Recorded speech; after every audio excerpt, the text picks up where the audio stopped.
وہ اس تاریخ کی بدترین انکمپٹنٹ اور ایسی حکومت جس کو نہ گورننس آتی ہے نہ عوام کی جو مسائل ہیں ان کے ساتھ کوئی ان کو سروکار ہے، اس کی ان 2 سالوں میں جو کارکردگی ہے اس کے بارے میں آج ہم یہاں پر آپ کے سامنے موجود ہیں۔ میں ایز این اوپننگ گیمبٹ کچھ میں گزارشات کروں گا، پھر میرے ساتھی اس میں کنٹریبیوٹ کریں گے، مگر سب سے پہلے امیر سینیٹر حاصل بزنجو صاحب کا انتقال ہو گیا، اس کے اوپر ہمیں سب کو بہت افسوس ہے۔ وہ بلوچستان کے ایک بڑے قابل احترام سیاسی خاندان سے ان کا تعلق تھا، ہمیشہ انہوں نے جمہوریت اور پاکستان کے آئین کے ساتھ وہ کھڑے رہے، اور انہوں نے اس حوالے سے بے شمار قربانیاں دیں، اور ابھی آج ہی میاں والی کے ایک بڑے سیاسی خاندان کا ایک چشم چراغ جناب گل امید روکڑی صاحب، ان کا بھی انتقال ہو گیا ہے۔ ان کا بھی ایک مسلم لیگ سے ایک والہانہ ان کا تعلق تھا۔ اللہ تعالیٰ ان کو جوار رحمت میں جگہ عطا فرمائے اور ان کے گھر والوں کو صبر جمیل عطا فرمائے۔ آج جب ہم بات کرتے ہیں اس تبدیلی سرکار کی، تو ماں سوائے دکھوں کے، تکالیف کے، مشکلات کے، اور ان 2 سالوں میں ہمیں کوئی چیز نہیں ملتی جس کی ہم کوشش بھی کریں تو اس کی پذیرائی کر سکیں۔ 2 سال کے اندر مہنگائی نے جس طرح عام آدمی کو، ایک دکاندار کو، ایک ریڑھی بان کو، ایک ٹانگے بان کو، ایک مزدور کو، ایک بیوہ کو، ایک یتیم کو، ایک مریض کو جس طرح تباہی کے دہانے پہنچا دیا ہے، شاید تاریخ میں اس کی کوئی دوسری شاید مثال نہیں ملتی۔ ہم یہاں پر اپنی خود نمائی کے لیے اکٹھے نہیں ہوئے، لیکن کیا کریں، جب 2 سال ان کی جو کارکردگی ہے، پرفارمنس، اس کا موازنہ جب ہم P M L N government کے ساتھ کرتے ہیں میاں نواز شریف کی سربراہی میں، تو پھر یہ کہنا پڑتا ہے کہ نواز شریف کے پچھلے دور میں 2014 سے لے کر 2018 تک جو تاریخی ترقیاتی اور پاکستان کے عوام کی خوشحالی کے لیے جو اقدامات اور جو منصوبے تاریخ کی سب سے اہم ترین موقع کے اوپر اور بڑی برکتاری سے مکمل ہوئے، اس کی 72 سال میں اس کی کوئی دوسری نظیر نہیں ملتی۔ چاہے وہ ہزارہ کی موٹر وے ہو، چاہے وہ ملتان سکھر موٹر وے ہو۔ آج میں آپ کو بتاتا ہوں، مجھے مسافر ملے جو لاہور سے کراچی گئے یا کراچی سے لاہور آئے اور انہوں نے بائی روڈ ٹریول کیا۔ انہوں نے کہا کہ میاں صاحب یقین کریں کہ اگر سکھر حیدرآباد جو ٹکڑا ہے جو مکمل ہو جائے تو جو ایئر لائنز کے جو مسافر ہیں آدھے سے زیادہ وہ بائی روڈ ٹریول کریں کہ اتنی شاندار اور اتنی آسودگی اور کمفرٹ سے لوگ یہ فاصلہ طے کر سکتے ہیں اپنا گھنٹوں میں۔ اب بتائیے کہ یہ کوئی معمولی بات ہے؟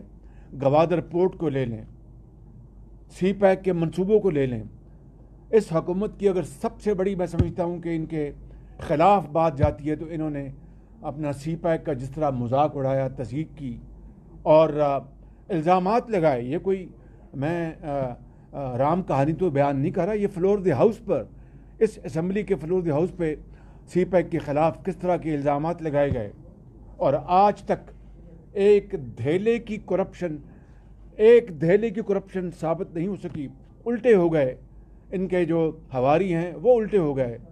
لیکن چاہے وہ آپ کے ایل این جی کے پروجیکٹس ہیں، چاہے وہ پائپ لائن آئی کراچی سے اپ کنٹری 1000 کلومیٹر، چاہے وہ سی پیک کے منصوبے ہیں، چاہے وہ دوسرے منصوبے ہیں، مجھے بتا دیجئے کہ کسی ایک منصوبے میں اس نواز شریف کے تیسرے دور میں، چاہے وہ وفاق کے منصوبے ہیں یا چاہے وہ پنجاب کے منصوبے ہیں، ایک دھیلے کی، ایک دمڑی کی کرپشن لے کے آئے؟ اور اس کے مقابلے میں اور کتنا پروپیگنڈا کیا ہمارے خلاف، کتنا پروپیگنڈا کیا ہمارے خلاف کہ شاید اس کی بھی کوئی دوسری مثال نہیں ہے۔ مگر ہم اللہ تعالیٰ کا جتنا شکر ادا کریں وہ کم ہے کہ وہ بات نہ ٹھہر سکی، نہ وہ بات ثابت ہو سکی۔ اور آج اس کے مقابلے میں آپ دیکھیے کہ چینی کی قیمت 100 روپے سے اوپر چلی گئی ہے، اور چینی اب امپورٹ کی جا رہی ہے۔ پہلے لاکھوں ٹن ایکسپورٹ کی گئی اور اس کا فورن ایکسچینج کمانے کا مقصد نہیں تھا۔ وہ روپیہ جو ڈی ویلیو ہو رہا تھا، روپے کی جو قدر میں کمی ہو رہی تھی، وہ ہر کلو جو چینی ایکسپورٹ ہو رہی تھی اس سے وہ ونڈ فال جو تھا وہ ان کی جیبوں میں جا رہا تھا، اربوں خربوں روپے۔ یہ ساری باتیں ہمارے ساتھی بتا چکے ہیں، میں وقت نہیں ضائع کروں گا۔ مگر آج اس وقت چینی ایکسپورٹ کی اور ایکسپورٹرز کو اپنا جو فارمر ہے، جو کاشتکار ہے، اس کی قیمت پر اس کو سزا ملی، اور جو مینوفیکچرر یا ایکسپورٹرز ہیں ان کی جیبوں میں اربوں روپے چلا گیا، اور آج چینی امپورٹ کی جا رہی ہے۔ یہ تاریخ میں پہلی مرتبہ ہے 72 سال میں کہ گندم کی کٹائی کا سیزن ابھی ختم نہیں ہوا کہ گندم اویلیبل نہیں۔ اور یہ میں نہیں کہہ رہا، ان کے ایک جو وزیر ہیں انہوں نے فلور آف دی ہاؤس پہ یہ بیان دیا کہ 66 لاکھ ٹن گندم ہم نے اکٹھی کی، گئی کہاں؟ یہ وہ خود کہہ رہے ہیں کہ گئی کہاں، وہ کس سے پوچھ رہے ہیں؟ گندم جہاں گئی ان کو پتہ ہونا چاہیے، جدھر سمگل ہوئی ان کو پتہ ہونا چاہیے۔ آج لوگ آٹے اور گندم کو ترس رہے ہیں، آسمان سے قیمتیں باتیں کر رہی ہیں۔ اسی طریقے سے آپ پیٹرولیم کی، تیل کی قیمتوں کو لے لیں، تیل کی قیمتوں لے لیں، تاریخ میں سب سے بڑا دھچکا ان ون گو ابھی چند مہینے پہلے انہوں نے تیل کی قیمتیں بڑھا دی، جبکہ دنیا میں تیل کی قیمتیں آج زمین پہ آ چکی ہیں۔ اسی طریقے سے آپ دیکھیے کہ بجلی کی قیمتیں بے پناہ انہوں نے بجلی کی قیمتیں بڑھائیں تاکہ سرکولر ڈیٹ کو کہیں قابو کیا جا سکے، لیکن سرکولر ڈیٹ نہ قابو آیا اور بجلی کی قیمتیں وہ بھی آسمان سے باتیں کر رہی ہیں۔ ایک عام آدمی کی پہنچ سے باہر ہے، دکاندار کی پہنچ سے باہر ہے، ایک مینوفیکچرر ایکسپورٹر کی پہنچ سے باہر ہے۔ حالانکہ یہ حقیقت ہے روز روشن کی طرح کہ سی پیک کے علاوہ جو 4 پروجیکٹس نواز شریف کی سربراہی میں لگے پاکستان میں، گیس بیسڈ ایل این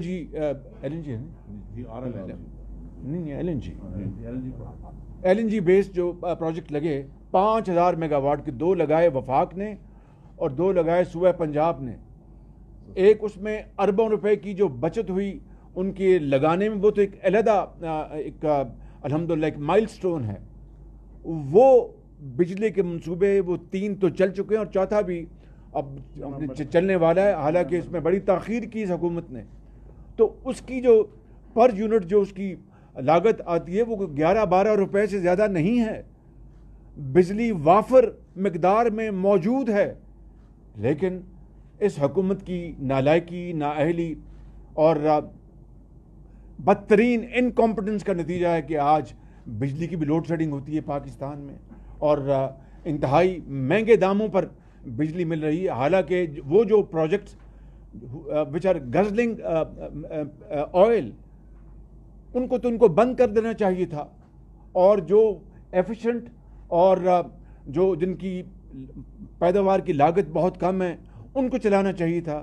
مگر یہ ہے وہ ٹکراؤ پرسنل ویسٹڈ انٹرسٹ کا، انکمپٹنس کا، جس کی بنا پر آج بجلی بھی جو کہ وافر مقدار میں موجود ہے اس کے باوجود لوڈ شیڈنگ ہوتی ہے، اور اس کی قیمتیں وہ بھی آسمان سے باتیں کر رہی ہیں۔ اور پھر آپ دیکھیں کہ 40% آپ انہوں نے روپے کی قدر کم کر دی، اور اس کے باوجود بھی ایکسپورٹس میں کوئی خاطر خواہ اس کا اپنا کوئی اضافہ نہ ہو سکا. اور آپ دیکھیں کہ پاکستان کی تاریخ میں شاید دوسری مرتبہ سیکنڈ ٹائم ان پاکستان ہسٹری، یعنی 1952 میں جی ڈی پی وہ اس کی گروتھ نیگیٹو ہوئی تھی، اور آج یہ دوسرا موقع ہے 72 سالوں میں کہ ہماری جو جی ڈی پی کی جو گروتھ ہے وہ نیگیٹو میں 0.4%. یہ حقائق ہیں، یہ میں تو نہیں بتا رہا. اور جب یہ جب اپوزیشن میں تھے، آج بھی ان کا جو طریقہ کار جو ہے وہ اپوزیشن کا ہی ہے. آج بھی یہ کنٹینر پہ چڑھے ہوئے ہیں. کس طرح کہتے تھے کہ فجنگ کرتے ہیں، یہ فجنگ کرتے ہیں. وہ فجنگ تو نہ نکلی، ان کی فجنگ سامنے آ گئی کہ پہلے یہ کہتے تھے کہ 3.9% ہماری گروتھ ہے اکانومی کی، پھر اس کو ریوائز کیا اور 1.9 پہ لے کے آئے. اور اسی طریقے سے دیکھیں کہ ان 2 سالوں میں جو انہوں نے بورنگ کی، یعنی جو ادھار لیا ہے، جو ڈیٹ جو قوم کا جو بڑھایا ہے پبلک ڈیٹ، وہ 2 سالوں میں اتنا ہے جتنا کہ نواز شریف کے 3 ادوار میں ایک طرف اور ان کا 2 سالوں میں ایک طرف. یہ عالم ہے پاکستان. اور غریب آدمی اس کی تو حالت نہ پوچھیں. اور میں یہاں پر کسی حوالے سے بھی خود نمائی کی بات نہیں کرنا چاہتا، لیکن حقیقت ہے کہ نواز شریف کی سربراہی میں پنجاب میں ہسپتالوں میں ادویات مفت کر دی گئی تھیں. انہوں نے وہ تمام ادویات بند کر دیں اور ادویات کی قیمتیں آسمان پر پہنچ گئیں.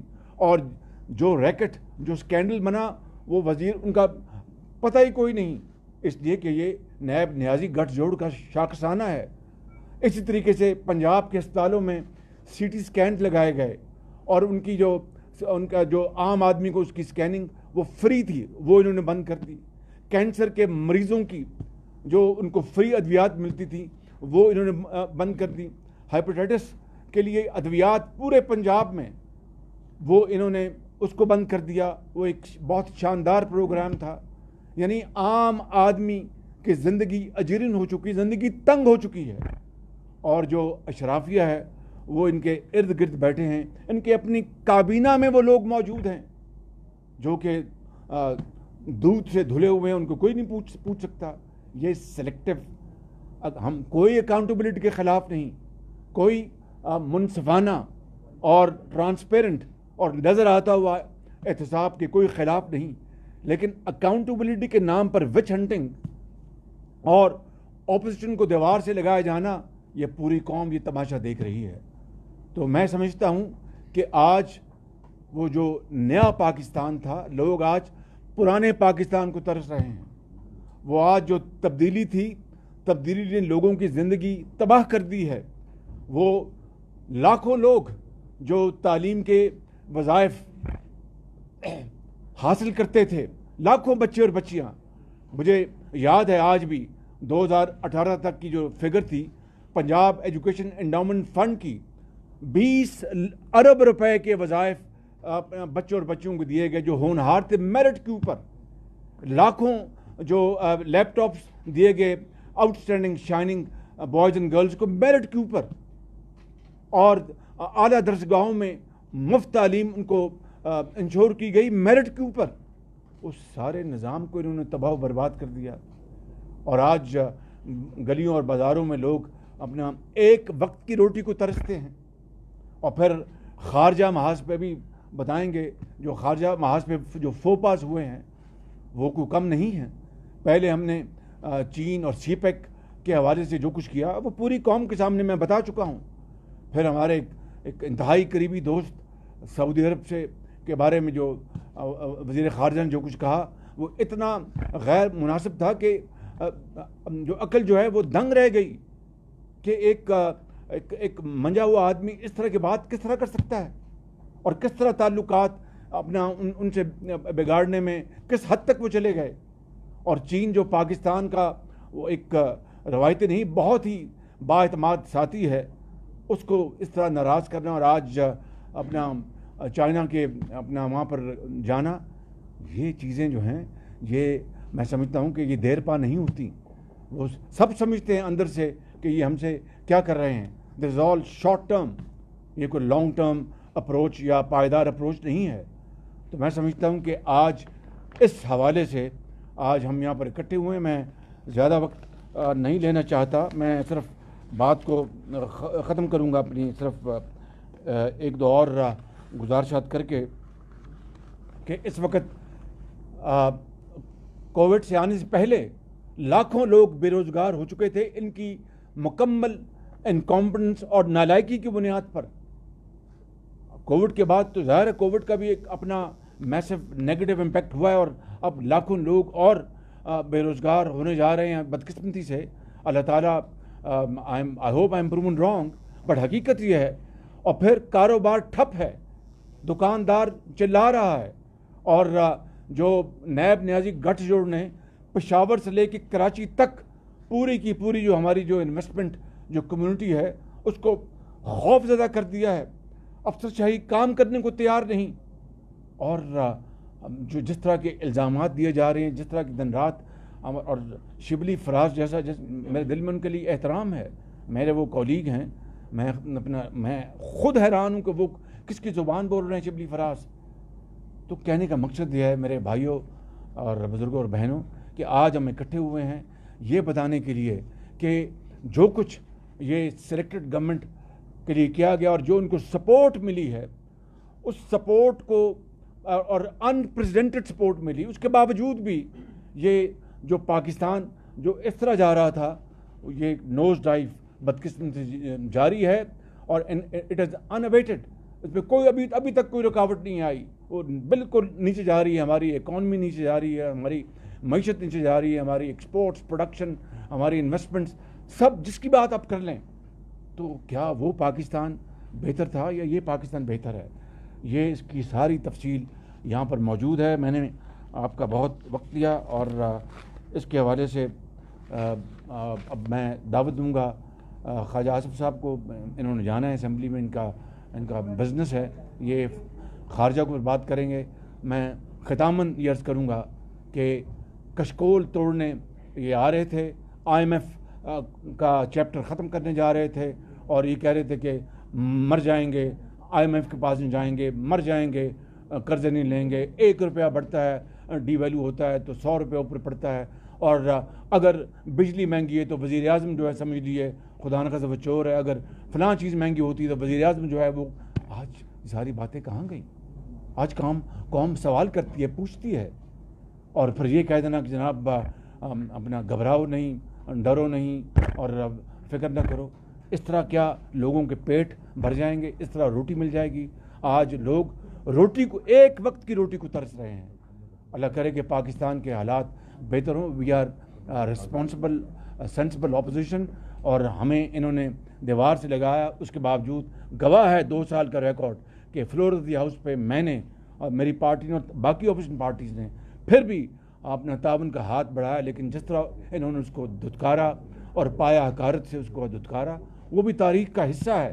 اور اب یہ قوم کو بتائیں, اپنے رزلٹس بتائیں قوم کو, اور خالی یہ کہنا کہ میں NRO نہیں دوں گا اور فلاں نہیں کروں گا, کیا اس سے لوگوں کے پیٹ بھر جائیں گے؟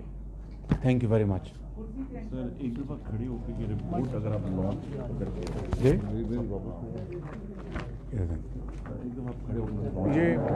یہ رپورٹ ہے جی جو آج ہم آپ کو ڈسٹریبیوٹ کریں گے.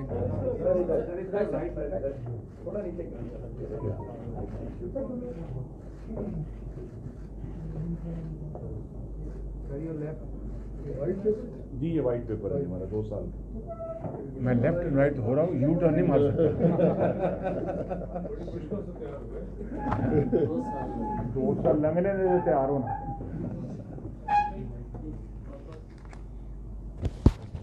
بسم اللہ الرحمن الرحیم. میں مختصراً جو فارن پالیسی فیلیئرز ہیں اس موجودہ حکومت کے پچھلے 2 سال میں ان پہ مختصراً تھوڑا سا آپ کی خدمت میں کچھ عرض کروں گا. سب سے بڑا فیلیئر پچھلے 2 سال میں جو فارن پالیسی کا ہے وہ کشمیر ہے. کشمیر کی جو اینیکسیشن ہے انڈیا میں نے جو کی ہے, اور وہاں پہ جو قتل عام اس وقت برپا ہے, اور سارے ہندوستان میں مسلمانوں کا جس طرح قتل عام ہو رہا ہے, جینوسائیڈ ہو رہا ہے, یہ پاکستان کی فارن پالیسی کی سب سے بڑی فیلئر ہے. اور ہم نے کیا کیا ہے اس کے رسپانس میں وہ آپ کے سامنے ہے. ہم نے کبھی کھڑا ہونا تھا 15 منٹ کے لیے، 10 منٹ کے لیے خاموشی اختیار کرنی تھی، پھر کوئی گانا گانا تھا، پھر کوئی ایک ٹانگ پہ کھڑا ہونا تھا، کبھی 2 ٹانگ پہ کھڑا ہونا تھا، اور بس اسی قسم کے گیمکس جو ہے ہم کشمیریوں کا. جو یہ بات یاد رکھنی چاہیے کہ کشمیر میں ہمارا خون جو ہے پچھلے 72 سال میں انویسٹ ہوا ہے. ہم نے 48 کی جو بڑی جنگ ہے، اس کے بعد 65 کی بڑی جنگ جو ہے وہ کشمیر کے ایشو پہ لڑی. ہماری کمٹمنٹ جو ہے ان جنگوں کے ذریعے ڈیمنسٹریٹ ہوئی، اور اس کے بعد بھی جو ہماری جنگ ہندوستان میں ہوئی وہ اس میں ڈائریکٹلی یا انڈائریکٹلی کشمیر کا ایشو انوالو تھا. شہیدوں کے لہو سے ان لوگوں نے غداری کی ہے. ان کو ٹانگ پہ کھڑا ہونا یا گانوں کے ذریعے یا کسی اور کے ذریعے جو ہے اس کی طرف جو ہے انہوں نے موڑ دیا ہے. کشمیری آج جو ہے ویلی کے اندر اس بات کا انتظار کر رہے ہیں یا اس بات کی دعائیں مانگ رہے ہیں، اپنے شہیدوں کو پاکستانی پرچم میں دفن کر رہے ہیں کہ پاکستان ہماری مدد کو آئے گا. یہ فیلئر ہے، ایبجیکٹ فیلئر ہے. اور اس کے اوپر جن ممالک نے ہماری حمایت کی، ملیشیا میں انہوں نے جانے سے انکار کر دیا وہاں سے عین وقت. نہ ان کے ساتھ رہے، نہ سعودی عربیہ کے ساتھ رہے، نہ ادھر کے رہے نہ ادھر کے رہے. یہ کانٹرڈکشنز ہیں فارن پالیسی کی کہ آپ نے ایک لابی کو اپیز کرنے کے لیے دوسری لابی کو جو ہے وہ ناراض کیا، اور الٹیمیٹلی دونوں جو ہیں وہ دونوں ناراض ہو. سعودی عربیہ ہمارا وہ دوست ہے کہ 71 کی جنگ میں ان کی نیوی کے پاس صرف 2 گن بوٹس تھیں، انہوں نے دونوں کی دونوں ہمیں بھجوا دی. ہماری ان کی دوستی، ہمارا 27 لاکھ اوورسیز پاکستانی وہاں پہ کام کرتے ہیں. یو اے ای میں 16 لاکھ کام کرتے ہیں. یہ 4.5 ملین ان 2 ممالک میں پاکستانی جو ہے، آپ کی 65% ریمیٹنس جو ہے ان 2 ممالک سے آتی ہے. آپ نے ان کے ساتھ بھی تعلقات کیا، آپ نے لوگوں کی روزی جو ہے، جو آپ کی لائف لائن ہے جو فارن ریمیٹنس کی، اس کے اوپر اٹیک کر دیا. آتے ہی آپ نے سی پیک کے خلاف جو ہے بیان دینے شروع کر دی. سی پیک سب سے بڑی سکسیس ہے ہماری فارن پالیسی کی، اور ہمارا جو اسٹریٹجک ریلیشن شپ ہے چائنا کے ساتھ، اس کی سب سے بڑی سکسیس ہے. اور وہ ٹرانسلیٹ ہوئی ہے سکسیس کہ یہاں پہ پاور جو ہے آئی ہے، ہمارے نیوکلیئر پلانٹس لگ رہے ہیں، ہمارا JF تھنڈر، یہ سارے کا سارا جو ہے یہ سی پیک اور چائنا کے ساتھ جو ہمارا ریلیشن شپ ہے، یہ اس کا آؤٹ کم ہے، یہ اس کے ڈویڈنڈس ہیں. انہوں نے اس کے اوپر تھرو آؤٹ 2 سال 2.5 سال ہماری حکومت کے آخری یہ کلبھشن کے خلاف جو ہے ہمیں مودی کا یار کہتے رہے. کلبھشن کے سہولت کار یہ بن گئے. یہ بھی فارن پالیسی فیلئر ہے کہ آپ نے جو ICJ میں جو ہے آپ اس طرح اس کو کمٹ نہ کر سکے یا اس طرح ڈیفینڈ نہ کر سکے جس طرح آپ کو کرنا چاہیے تھا. اور اب یہ یہاں پہ قانون سازی ہوتی ہے کلبھوشن کی جان بخشی کی یا کلبھوشن کو بچانے کے لیے، یہاں پہ یہ this is another failure of our foreign policy. اس کے بعد آپ نے امریکہ کے ریلیشن شپ جو ہے، ٹھیک ہے امریکہ کے ساتھ ریلیشن شپ کے اچھے ریلیشن شپ کے ہم بھی حامی ہیں، بہت ضروری ہے امریکہ کے ساتھ، وہ سپر پاور ہے. لیکن کیا ڈیویڈنڈز آپ کو ملے؟ آپ نے کیا کامیابی یا کیا بریک تھرو اس میں اچیو کیا جو امریکہ کے ساتھ ریلیشن شپ تھے؟ آج بھی ریلیشن شپ وہی ہیں جو ایک روایتی ریلیشن شپ وہاں پہ چلا آ رہا ہے. اس وقت OIC ایک ایسا ادارہ تھا جہاں پہ آپ اپنے جو گریوینسز لے کے جا سکتے تھے، اسلامی دنیا کو، ان کے ضمیر کو آواز دے سکتے تھے. وہ ڈس فنکشنل ہو گیا ہے. آپ کے کہنے پہ کانٹیکٹ گروپ کی جو ہے میٹنگ نہیں وہاں پہ کنوین ہوتی. منسٹریل لیول کی کمیٹی جو میٹنگ ہے وہ بہت دور کی بات ہے. ٹوٹل کولیپس ہے آپ کی فارن پالیسی کا. آپ اپنی فارن پالیسی جو ہے اپنے ریجن میں بھی جو ہے اس کی فردرنس نہیں کر سکے. بہت دور کی بات ہے کہ آپ اپنے ریجن سے باہر جا کے یورپین یونین یا امریکہ کے ساتھ جو ہے کو اپنے ڈیویڈنڈ فارن پالیسی ڈیویڈنڈ وہاں سے لیں، اپنے ریجن میں نہیں کر سکے. جس طرح میاں صاحب نے فرمایا، یہاں پہ اکنامک فرنٹ کے اوپر، سیکیورٹی فرنٹ کے اوپر، فارن پالیسی فرنٹ کے اوپر آپ ناکامیوں کا انبار ہے. یہ حکومت 2 سال کے اندر انبار ہے، اور شرم نہیں آتی ان کو نہ حیا آتی ہے ان کو جو ہے ان ناکامیوں کے اوپر، بلکہ ان ناکامیوں کو ڈیفینڈ کرنے کی کوشش کر رہے ہیں کہ ہمارا جولائی میں جو ہے وہ ٹریڈ ڈیفیسٹ کم ہو گیا، فلانی چیزیں نقصان کرتے ہیں سینکڑوں ہزاروں لاکھوں کروڑوں اربوں روپے کا، اور ڈفرینس بتاتے ہیں پھر چوانیوں اور ٹھیانیوں کا جو ہے نا وہ ڈفرینس بتاتے ہیں کہ ہماری یہ چیز امپروو کر گئی۔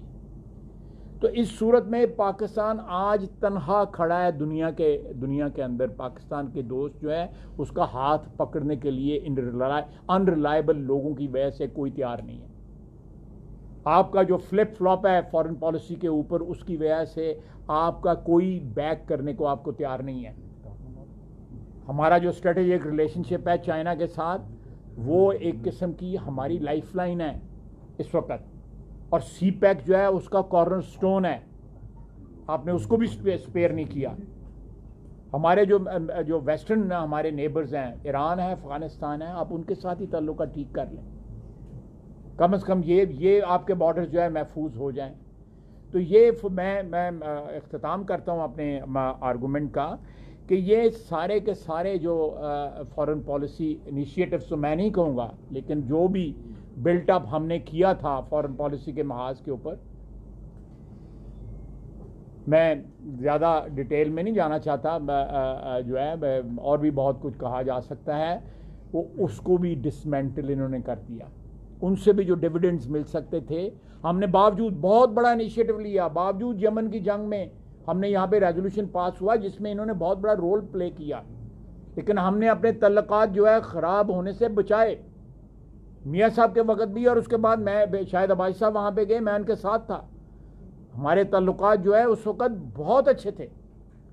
ان کو ایک دو گلے تھے، لیکن دوستوں میں گلے بھی ہوتے ہیں، دوستوں کے گلوں کو، شکایتوں کو مینج بھی کیا جا سکتا ہے۔ اس طرح نہیں کیا جا سکتا کہ آپ کا فارن منسٹر جو ہے، ایک آپ کا 72 سال پرانا دوست جو ہے، آپ کا جو ایک درینہ ساتھی جو ہے، اچھے برے وقتوں میں آپ کے کام آیا ہوا ہے، اگر کوئی تھوڑے گلے شکوے ہو گئے ہیں تو یہ زبان نہیں استعمال کرتے، جو زبان جو ہے ہمارے فارن منسٹر نے، یہ ڈپلومیٹ کی، چیف ڈپلومیٹ کی زبان نہیں جو انہوں نے استعمال کی ہے۔ خیر، ان کا پتہ نہیں ان کو چپیڑ پڑی ہے یا چپیڑ ماری ہے، تو اگر جب یہ حال ہو تو پھر اس کی فارن پالیسی کا کیا حال ہونا ہے۔ بہت بہت شکریہ۔ اب میں دعوت دوں گا شاہد عباسی صاحب کو، جو پیٹرولیم اور انرجی کو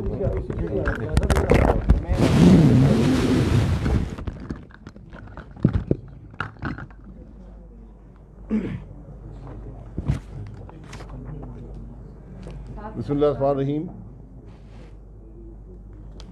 انرجی 2013 میں پاکستان کا سب سے بڑا مسئلہ تھا، نہ ملک میں بجلی تھی نہ گیس تھی۔ الحمدللہ پاکستان مسلم لیگ نون کی حکومت نے دونوں مسائل حل کیے۔ اس وقت بھی ایک بڑا مسئلہ سرکولر ڈیٹ کا تھا، آج بھی ہے، لیکن جو ناکامی اس حکومت کی سرکولر ڈیٹ کے معاملے میں ہے اس کی کوئی نظیر نہیں ہے۔ اور عجیب بات یہ ہے کہ وفاقی وزراء پارلیمنٹ کے فلور پر، قومی اسمبلی میں، سینٹ میں مکمل جھوٹ بولتے ہیں۔ میں سرکولر ڈیٹ کی حقیقت آپ کے سامنے رکھنا چاہتا ہوں۔ جب ہم نے حکومت چھوڑی جون 2018 میں، پاکستان کا سرکولر ڈیٹ 1026 ارب تھا، 1026 ارب، جس میں سے 580 ارب ہم سے پہلے کا جو پاور ہولڈنگ کمپنی تھی اس کے اندر موجود تھا، اور ہمارے دور میں اس میں 462 ارب کا اضافہ ہوا۔ آج ملک کا سرکولر ڈیٹ 2200 ارب ہے، 2200 ارب روپیہ، یعنی تقریباً اس میں 1200 ارب روپے کا اضافہ ہوا، اور یہ 2 سالوں میں، صرف 2 سالوں میں، ہمارے 5 سالوں میں 462 کا اضافہ ہوا، اس حکومت کے 2 سالوں میں 1200 ارب روپے کا اضافہ سرکولر ڈیٹ میں ہو چکا ہے، جو کہ یومیہ جو اس حکومت کا عرصہ رہا ہے 2 سال کا، 1.2 ارب یعنی 120 کروڑ روپے یومیہ آج پاکستان میں سرکولر ڈیٹ کا اضافہ ہو رہا ہے۔ یعنی پاکستان کی جو لائبلٹیز ہیں 120 کروڑ روپیہ یومیہ اضافہ ہو رہا ہے. اس سے بڑی تشویشناک بات پاکستان کی تاریخ میں نے نہیں دیکھی کم از کم. لیکن حکومت بے خبر ہے اور صرف جھوٹ بولنے پر مجبور ہے. جو بل کلیکشن تھی جس کو ہم نے 84% سے 93% پر لے کر گئے تھے, آج واپس 80% پر آ گئی. جو ٹرانسمیشن کے لاسز تھے ہم نے 22 سے 18% پر کیے تھے اور توقع یہ کی تھی اور کم کیا جائے گا, وہ واپس 19% پر پہنچ گئے. جو بجلی بنانے کے پلانٹس تھے میرٹ آرڈر کو وائلیٹ کیا گیا, فیول نہیں لیا گیا. جو ہمارے زمانے میں 5000 میگا واٹ کی, ابھی شہباز صاحب نے کہا LNG کے پلانٹ لگے, 4000 میگا واٹ کے کول کے لگے. یہ آج پاکستان کو پاکستان کی تاریخ کی سستی ترین بجلی دے رہے ہیں اور دیتے رہیں گے. ان پلانٹس کے باوجود پاکستان کے سرکولر ڈیٹ میں روزانہ 120 کروڑ کا اضافہ ہو رہا ہے اور کوئی کمی نظر نہیں آ رہی. اور بات یہاں ختم نہیں ہوتی. افسوس کی بات یہ ہے کہ جون اور جولائی میں 1000 میگا واٹ کی جنریشن پاکستان میں ڈیزل سے ہوتی رہی, جس میں ایک وفاقی وزیر کا بھی 250 میگا واٹ کا پلانٹ شامل ہے. یہ پلانٹ پہلے بھی 12 سال ڈیزل پہ چلتے رہے, جو ایشیا کی سب سے مہنگی بجلی بناتے تھے. آج وہ پلانٹ بند ہوئے, LNG دی گئی, آج جان بوجھ کر LNG بند کی گئی اور یہ پلانٹ ڈیزل پر چلائے گئے. اس کا کوئی جواب دینے والا ہے؟ اب اس کا اثر عوام پر کیا پڑتا ہے؟ اثر گھروں کے بجلی کا ریٹ 30% اضافہ. آپ سب حضرات بجلی کا بل دیتے ہیں, 30% اضافہ ہو چکا ہے. کمرشل میں 57% تک اضافہ ہو چکا ہے. انڈسٹری میں 40% تک اضافہ ہو چکا ہے. جو بلک کنزیومر تھے وہ 55% تک اضافہ ہو چکا ہے. یہ اضافے اس لیے کیے گئے, وزراء نے بتایا کہ ہم سرکولر ڈیٹ کو کنٹرول کر رہے ہیں. یہ جو سرکولر ڈیٹ کا مسئلہ ہے, ہم اس کو بجلی کی قیمت بڑھا کر اس کو ختم کرنا چاہتے ہیں. عوام کی جیب سے بھی پیسہ گیا اور آج ملک بھی 120 کروڑ روپے کا یومیہ مقروض ہو رہا ہے. یہ آج حقیقت ہے بجلی کے شعبے بھی. لمبی کہانی ہے, یہاں بیان کرنا اتنا ٹائم نہیں ہے. اسی طرح گیس کا معاملہ ہے, 141% اضافہ گیس کے اندر ہے. جو انڈسٹری جس کو بیک بون کہتے ہیں, جی ایکسپورٹس نہیں بڑھتی, ایکسپورٹس کیسے بڑھیں گی؟ 600 روپے کی گیس جو ہماری اپنی ملک کی اپنی گیس ہے, 600 روپے کی گیس آج 1200 روپے پہ پہنچ گئی ہے.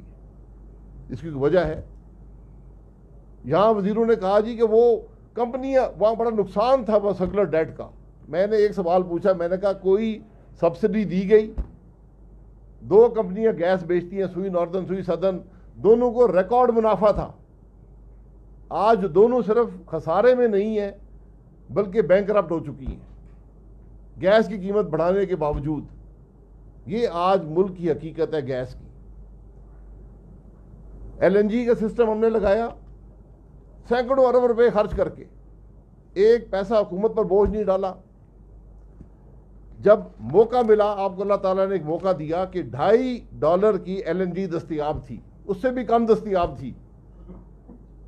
ہماری اپنی گیس جو ہم زمین سے نکلواتے ہیں ہم $5.5 دے رہے ہیں. جو کہتے ہیں کہ مہنگی LNG باہر سے جو ہمارے سودے تھے وہ $3.5 پہ آ رہے تھے. گھر کی گیس نکالنے کے پیسے 5.5 تھے. یہ پرانے ایگریمنٹس ہیں, یہ ایسے ہی چلتے ہیں. لیکن ایک اللہ نے آپ کو موقع دیا کہ $2 کی گیس اویلیبل تھی, آپ نے ایک شپ بھی LNG کا نہیں دیا, اور اس کا اثر یہ ہوا کہ ہم اس سستی گیس سے محروم ہو گئے. اور آج ہمارے یہ حالات ہیں جو آپ کے سامنے ہیں. صرف یہ نہیں, پیٹرول کا معاملہ ہے, 45 روپے پیٹرول پہ ٹیکس ہے. جو ہم نے چھوڑا تھا فی لیٹر 15 روپے کا ٹیکس تھا, آج 45 روپے کا ٹیکس ہے. 30 روپے کا اضافی ٹیکس لگایا گیا عوام پر فی لیٹر.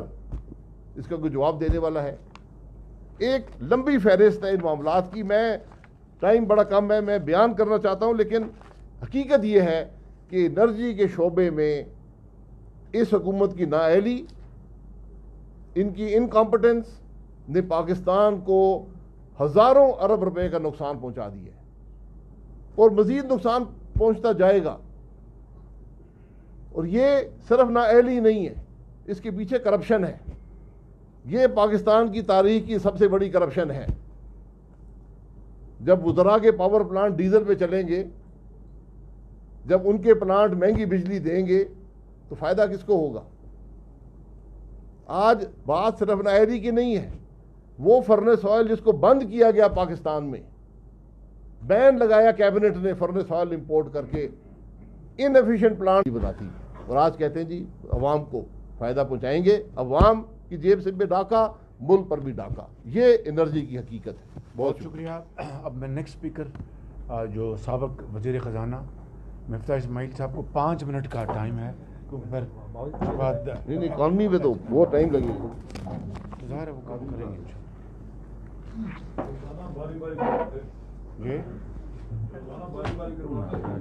بسم اللہ الرحمن الرحیم. شہباز صاحب آپ نے صرف 5 منٹ دیے, لیکن ان کی 2 سال کی نالائقیوں کو 5 منٹ میں سمیٹنا بڑا مشکل ہو جائے گا. ہاں, تو میں دیکھیں مسلم لیگ نون کا الحمدللہ بڑا اچھا اسٹینڈرڈ تھا. ہم جب آئے تھے تو 2.8% گروتھ تھی, قومی انکم اس سے بڑھ رہی تھی, قومی آمدن. ہم اس کو 5.5% پہ لے گئے تھے, 5.8% پہ. نوکریاں یہاں پہ اویلیبل تھیں. ہم وہ اسٹینڈرڈ نہیں رکھ رہے پی ٹی آئی کو جج کرنے کے لیے. نواز شریف صاحب کو, شہباز شریف صاحب کو, دیگر ہمارے وزراء کو ایکسپیرینس تھا, تجربہ تھا, ایمانداری تھی, سنسیئرٹی تھی, تو وہ اچھا کام کر سکتے تھے. سی پیک کیا. دوسرا آپ نے خواجہ صاحب نے آپ کو بتایا, ابائی صاحب نے بتایا کہ ہم نے کتنی سکسیزفل کری ہیں انرجی کے شعبے میں وغیرہ. لیکن اب عمران خان کو عمران خان کے اسٹینڈرڈ پہ تو جج کریں گے نا. جو پی ٹی آئی بات کرتی تھی, پی ٹی آئی کہتی تھی کہ مسلم لیگ نون کی حکومت نے بہت زیادہ ڈیفیسٹ کریٹ کرا ہے. اور جو شہباز صاحب نے بات کری کہ میاں صاحب کے 3 ادوار میں اتنی ڈیٹ نہیں بڑھائی گئی جتنی خان صاحب کے 2 سال میں ہو گئی. اب آپ یہ دیکھیے کہ ہم نے 5 سالوں میں 10,000 ارب روپے قرض بڑھایا اس قوم کا, جس کے اندر ہم نے بکی, بلوکی, حویلی, بہادر شاہ لگایا, 1700 کلومیٹر موٹر ویز بنائے, 2 LNG کے ٹرمینلز لگائے, کول کے پلانٹس لگائے, گوادر کے اندر پورا گوادر چینج کر دیا. اور انہوں نے 2 سال کے اندر صرف 2 سال میں 12,000 ارب روپے کا قرض بڑھایا ہے. اور کیا ڈیولپمنٹ کام کیا ہے؟ کچھ بھی نہیں. 800 ارب روپے جہاں ڈیولپ بھی کم ہو گئے. تو انہوں نے اتنا زیادہ اس قوم کو مقروض کیا ہے. پھر اوپر سے وہ غلط بیانی کرتے ہیں کہ یہ مقروض قرض اس لیے بڑھ گیا ہے کہ ہم نے ڈالر کو ڈیویلیو کیا. ایک تو ڈالر بھی انہوں نے ڈیویلیو کیا, ہم نے تو نہیں کہا تھا ان کو. لیکن دوسرا کہ فارن ایکسچینج جو ہوتا ہے وہ پاکستان کا صرف 25% قرض ہوتا ہے, 75% قرض جو ہے وہ اپنی لوکل کرنسی میں ہے. تو اس سے ڈیویلیوشن سے کوئی فرق نہیں پڑتا. تو جب ہم یہ کہتے ہیں کہ 12,000 کا قرض ہوا ہے, تو 12,000 کا ایکچولی انہوں نے قرض بڑھایا ہے, اور اس کے یہ رسپانسبل ہیں. اور جب آپ کرنسی ڈیویلیو کریں گے اور قرض بڑھائیں گے, تو ظاہر ہے کہ آپ کو انفلیشن آپ کے ملک میں بڑھ جائے گا. 3.9% پہ نواز شریف صاحب, شاہد عباسی صاحب اور مسلم لیگ کی حکومت شہباز شریف صاحب چھوڑ کے گئے تھے. اس انفلیشن کو آج 12% ہو گیا ہے. اور آپ دیکھیں, آپ سب جانتے ہیں کہ آٹا جو ہے وہ 50, 60, 70 روپے کا ملتا ہے, چینی 100 روپے کی ملتی ہے. لیکن آٹے چینی کو چھوڑ دیں, حالانکہ اس کی بات بہت ہو سکتی ہے, اور وہ کیا کرپشن ہوئی ہے یہ سب آپ جانتے ہیں. لیکن اگر آٹے چینی کو چھوڑ دیں تو ٹماٹر سے لے کے دالوں سے لے کر سبزیاں, بہت ہر چیز مہنگی ہوئی ہے. رورل انفلیشن ہوا ہے, رورل فوڈ انفلیشن 18% تک پہنچا ہے. وہ کیوں ہوا ہے؟ کیونکہ پروڈکشن کم ہو گئی ہے. آپ نے فارمرز کو اور غریب لوگوں کو اتنا غریب کر دیا, اور آپ نے فرٹیلائزر وغیرہ کے اندر آپ نے اتنی کمی کر دی, اتنا مہنگا کر دیا فرٹیلائزر پہ جو ہم سبسڈی دیتے تھے 2% ٹیکس پہ, وہ سب ختم کر دی. تو غریب آدمی کے پاس اتنا پیسہ نہیں تھا کہ وہ اگلے سیزن کی پلانٹنگ کر سکے, جس کی وجہ سے پروڈکشن کی شارٹ فال ہوئی ہے, اور اس کی وجہ سے یہ ہوا ہے. اور آپ دیکھیں کہ ہر بڑے چھوٹے کراپ کے اندر, چاول سے لے کر, گنے سے لے کر, آٹے سے لے کر کپاس تک, ہر چیز کی پروڈکشن کم ہوئی ہے. تو یہ ایک سامنے چیز رکھنی ضروری ہے. رورل فوڈ انفلیشن جب میں نے آپ کو گزارش کری کہ پروڈکشن کٹس کی وجہ سے ہوا ہے. ڈیویلیوشن انہوں نے کری ہے, ہم 115 پہ چھوڑ کے گئے تھے, کیئر ٹیکر 120 پہ چھوڑ کے گئے تھے, اس کو پہلے سال انہوں نے 164 کرا. ہاں جی, یہ انہوں نے 164 کرا ڈیویلیویشن کو. اب آپ دیکھیں کہ کبھی ایک مرتبہ ادھر وزیر ان کے آئے تھے، انہوں نے کہا تھا جب 125 کا تھا کہ ڈالر 140 ہو جائے گا. جب وزیر خود کہہ رہے ہیں کہ ڈالر 140 ہو جائے گا تو ہو ہی جائے گا. جب منسٹرز آپ کے رزاق داؤد صاحب نے کہا پاکستان ڈیفالٹ کی نیچ پہ ہے، اسد عمر صاحب کہتے ہیں پاکستان بینکرپسی پہ ہے، تو پھر آپ جب خود یہ کہہ رہے ہیں تو کون بینک آپ کو لون دے کے جائے گا؟ $2 بلین اپریل 2018 کے اندر سٹی بینک والوں نے پاکستان حکومت کو آفر کرے تھے $2 بلین کا لون، جو میں نے منع کر دیا تھا 8% پہ تھا. یہ ہاٹ منی 13.5% پہ لیتے رہے ہیں. کس کو فائدہ ہو رہا ہے وہ ہم چھوڑ دیتے ہیں بات کو، لیکن یہ 13% پہ ہاٹ منی لیتے رہے. 8% پہ ہم نے منع کیا تھا $2 بلین کا. اس کے ساتھ کریڈٹ سوئس کے پیسے ہم نے $600 ملین ری رول کرے تھے اپریل 2018 میں. تو آپ کو دنیا، مسلم لیگ کی حکومت جب تک تھی تو دنیا آپ کو فنڈ کرنا چاہتی تھی. یہ جب آ کے انہوں نے بات کری کہ ہم بینکرپسی پہ ہیں، ہم ڈیفالٹ پہ ہیں، صرف مسلم لیگ کو بدنام کرنے کے لیے جب انہوں نے پاکستان کی معیشت کو تباہ کاری شروع کری تو اس کے بعد لوگ پیچھے ہٹ گئے. اس کے بعد نہ آپ کو پتہ تھی کبھی 140 کا ڈالر ہو جائے گا، پھر 130 کا ہو جائے گا. 40% ڈی ویلیو کرنے کے بعد آپ ان کی نالائقی کو اندازہ لگا لیں کہ $1 ایکسپورٹ نہیں بڑھا ہے. پہلے سال ایکسپورٹ کم ہوا ہے، پہلے سال ایکسپورٹ 2% کم ہوا ہے، $500 ملین مسلم لیگ سے کم ہوا ہے. اس سال کرونا سے پہلے 8 مہینوں کے اندر ان کی ایکسپورٹ سلو تھی، جو 2 سال پہلے ہم چھوڑ کے گئے تھے اس سے بھی سلو تھی. اور اب جا کے اس مہینے اللہ کا شکر ہے کہ 6 مہینے بڑھی ہے، 6% جولائی میں بڑھی ہے، تو بڑے خوش ہو رہے ہیں. تو بھائی آپ یہ کر بھی لوگے تو ادھر تک پہنچو گے جو مسلم لیگ 2014 میں کر کے گئی ہے. تو آپ کیا باتیں کر رہے ہیں؟ اور 40% آپ نے پاکستان کو سستا کر دیا ہے، 40% سستا کر دیا ہے. And that makes a difference, کیونکہ جس آدمی کو آپ $17,000 آپ تنخواہ دیتے ہیں اس کو $100 تنخواہ ہو گئی ہے. جس کو آپ پہلے جب 15,000 16,000 دیتے تھے تو اس کی $160 تنخواہ تھی. تو آپ نے ہر غریب آدمی کو غریب کر دیا ہے، ہر فکسڈ انکم آدمی کو غریب کر دیا ہے، ہر مزدور کو غریب کر دیا ہے، تاکہ ایکسپورٹر آپ کا بینیفٹ کرے. اور 1 پیسے کا ایکسپورٹ نہیں بڑھا ہے، 1 پیسے کا ایکسپورٹ نہیں بڑھا ہے. سب سے آسان طریقہ نمبر 2 ٹیکس بڑھانے کا ہوتا ہے کہ آپ کرنسی ڈی ویلیو کریں. آدھے پیسے جو آپ کو ملتے ہیں پورٹ سے ملتے ہیں، سیل ٹیکس کی مد میں، کسٹم کے مد میں اور انکم ٹیکس کی مد میں. آدھے پیسے آپ کی آمدن جو ہوتی ہے حکومت کی FBR کی پورٹ سے آتی ہے. جب آپ 40% ڈی ویلیو کرتے ہیں تو 20% تو بغیر کچھ کرے آپ کو بڑھ جانا چاہیے، سیدھی سیدھی بات ہے. اس کے علاوہ جو باقی آدھا ہے اس کے اندر انفلیشن آتا ہے، اس کی وجہ سے بڑھنا چاہیے. ان لوگوں نے 2 سال کے اندر آج تک مسلم لیگ نون کا وہ ریکارڈ پورا نہیں کیا جو ہم جمع کر کے گئے تھے. پیسے جو 2018 میں ہم جمع کر کے گئے تھے وہ آج پیسے جمع نہیں کرے. اس سال یہ کہتے ہیں کہ یہ 3900 پہ پہنچیں. یہ بھی غلط بیانی ہے. 100 ارب روپیہ انہوں نے جو ٹیکس ریفنڈ دیا ہے وہ انہوں نے گرانٹ دکھایا ہے، اور 70 ارب روپے انہوں نے نئے ٹیکس جو ریفنڈ روک کے رکھا ہے، جو کہ 5 سیکٹر کا تھا، جو کہ مسلم لیگ نون نے ایگزمپٹ کیا تھا. تو مسلم لیگ نون نے ایگزمپٹ کیا تھا 5 سیکٹر کو. ایکسپورٹ کے سیکٹرز پہ انہوں نے ٹیکس لگا دیے ہیں. تو انہوں نے اور 700 بلین کے نئے ٹیکس لگا، اس کے باوجود ٹیکس نہیں جمع کرا. اور میں آپ کو معذرت کے ساتھ کہتا ہوں کہ آج پہلی مرتبہ یہ نہیں ہوا تھا کبھی بھی اللہ کی مہربانی سے مسلم لیگ کی حکومت میں. آج پہلی مرتبہ آپ کو ریفنڈ جو ہے وہ پیسوں پہ ملتا ہے. یہ آپ معلوم کر لیجئے، میں نہیں بولتا ہوں اس کے بارے، لیکن آپ کو پرسنٹیج پہ اب ریفنڈ ملتا ہے. مسلم لیگ نون کی حکومت ریفنڈ دیتی تھی یا نہیں دیتی تھی، کبھی بےمانی نہیں کرتی تھی. نہ ہم نے کسی کو آؤٹ آف ٹرن ریفنڈ دیا ہے. یہ بھی اخبار میں بات آ چکی ہے کہ 16 ارب روپے کا آؤٹ آف ٹرن ریفنڈ ملا ہے. لیکن میرے خیال سے خرم بھائی یا کوئی اور میرے دوست جو ہیں وہ کرپشن پہ بات کریں گے، میں معیشت پہ ہی رکتا ہوں. تو ایکسپورٹ انہوں نے نہیں بڑھائی. اچھا، اس کے بعد لارج اسکیل مینوفیکچرنگ کم ہو گئی، ہر مینوفیکچرنگ کم ہو گئی، لارج اسکیل مینوفیکچرنگ کم ہو گئی. پھر کرونا کا بہانہ نہیں کریں پلیز. کرونا سے پہلے لارج اسکیل مینوفیکچرنگ کم ہوئی تھی، پچھلے سال 2% کم ہوئی تھی، اس سال 10% کم ہوئی ہے. کرونا سے پہلے بھی 4-5% کم ہو رہی تھی. لارج اسکیل مینوفیکچر نہیں ہوگی تو نوکریاں کہاں سے ملیں گی؟ ایگریکلچر تو آپ نے ہر پروڈکشن ڈاؤن کر دی ہے، فارمر کو تو آپ نے سیریسلی غریب کر دیا ہے، آپ نے مزدور کو غریب کر دیا ہے. اس کے بعد آپ نے لارج اسکیل مینوفیکچرنگ کم کر دی. اور جب معیشت پوری رک گئی تو امپورٹ کم ہو گیا. امپورٹ کم ہو گیا تو یہ بولتے ہیں اچھا کرنٹ اکاؤنٹ ڈیفیسٹ کم ہو گیا. اب مجھے اگر آپ 1 منٹ دیں تو کرنٹ اکاؤنٹ ڈیفیسٹ کیا ہوتا ہے؟ جب حکومت اپنا وفاقی بجٹ کا ڈیفیسٹ کرتی ہے، سننے والی بات ہے، فسکل ڈیفیسٹ اس کو بولتے ہیں. جب فسکل ڈیفیسٹ ہوگا تو آپ کو وہ پورا کرنے کے لیے کہیں سے پیسے چاہیے. آپ کو یا پیسے چاہیے پرائیویٹ سیکٹر سے، جس کا مطلب ہے کہ سیونگز مائنس انویسٹمنٹ جو پرائیویٹ سیکٹر کی ہوتی ہے ادھر سے پیسے لے کے آئیں گے، یا آپ فارنر سے بورو کریں گے. تو جتنا آپ کا فیڈرل بجٹ ہوتا ہے، یا آپ اگر لوکل بورو نہیں کر سکتے کیونکہ یہاں پہ انویسٹمنٹ اور سیونگ برابر ہے، تو آپ کو باہر سے بورو کرنا پڑتا ہے. یہ اگر اس وقت کرنٹ اکاؤنٹ ڈیفیسٹ آج کا کم کر رہے ہیں اور لیکن بجٹ ڈیفیسٹ بڑا کر رہے ہیں، تو فیوچر کا کرنٹ اکاؤنٹ ڈیفیسٹ آج بک کر رہے ہیں. یہ کیپٹل اکاؤنٹ میں اتنا قرض بڑھا رہے ہیں. تو یہ کوئی بڑی بات نہیں ہے. اور آپ پوری معیشت روک دیں اور آپ بولیں کہ یار اچھا پوری معیشت رک گئی, امپورٹ رک گئے, تو یہ کون سا آپ نے تیر چلا لیے؟ اور امپورٹ کم ہوئی تو اور امپورٹ کم, کوئی سر دنیا کی کوئی اکانومی نہیں چلتی جس کا امپورٹ کم ہو. امپورٹ بھی بڑھانا ہے آپ کو, ایکسپورٹ زیادہ اس سے تیزی سے بڑھانا ہے. آپ یہ کام کرنے کے لیے تو آپ ہفتے میں 4 دن کراچی پورٹ کو بند کر دیتے, امپورٹ ویسے ہی کم ہو جاتی, تالا لگا دیتے. مطلب سیریسلی اس میں کیا آپ نے کر لیا؟ اس کی وجہ سے آپ کی نیشنل انکم کم ہو گئی. جو پاکستانی کی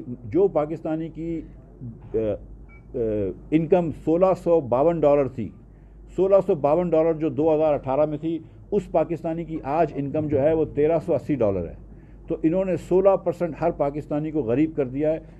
اور اس کی بات بھی نہیں کر رہا ہوں میں کہ چیزیں مہنگی ہو گئی. ریئل ٹرم میں ہر پاکستانی آج 25% غریب ہے compare to what he was. 25% غریب ہے. 16% تو آپ نے غریب کر دیا صرف ڈالر ٹرمز کے اندر. ہر چیز آپ نے مہنگی کر دی, اور جو آپ نے مہنگائی کری ہے وہ موسٹلی غریب اسپیسیفک مہنگائی کری ہے. میں یہ نہیں کہہ رہا ہوں کہ اس اکانومی میں لوزرز ہیں اور ونرز نہیں ہیں, بالکل ونرز ہیں. جن ملوں نے شوگر نہیں بیچی تھی اور ان کو پتہ تھی کہ ریبیٹ ملے گا پنجاب حکومت سے اور اپنے ذخیرہ کر لیا تھا, وہ ونرز ہیں اس اکانومی کے اندر. جن چکیوں نے اسمگل کرا دیا اور آٹا مارکیٹ میں نہیں بیچا, وہ ونرز ہیں اس اکانومی میں. لیکن وہ چند لوگ ہیں, باقی ہم سب جو ہیں وہ لوزرز ہیں. اور اس کے بعد 2 آخری بات کر دوں کہ یہ جب 16% لوگوں کو غریب کر دیتے ہیں ڈالر ٹرم میں اور 25% ریئل ٹرمز میں, تو لوگ کیا کریں گے؟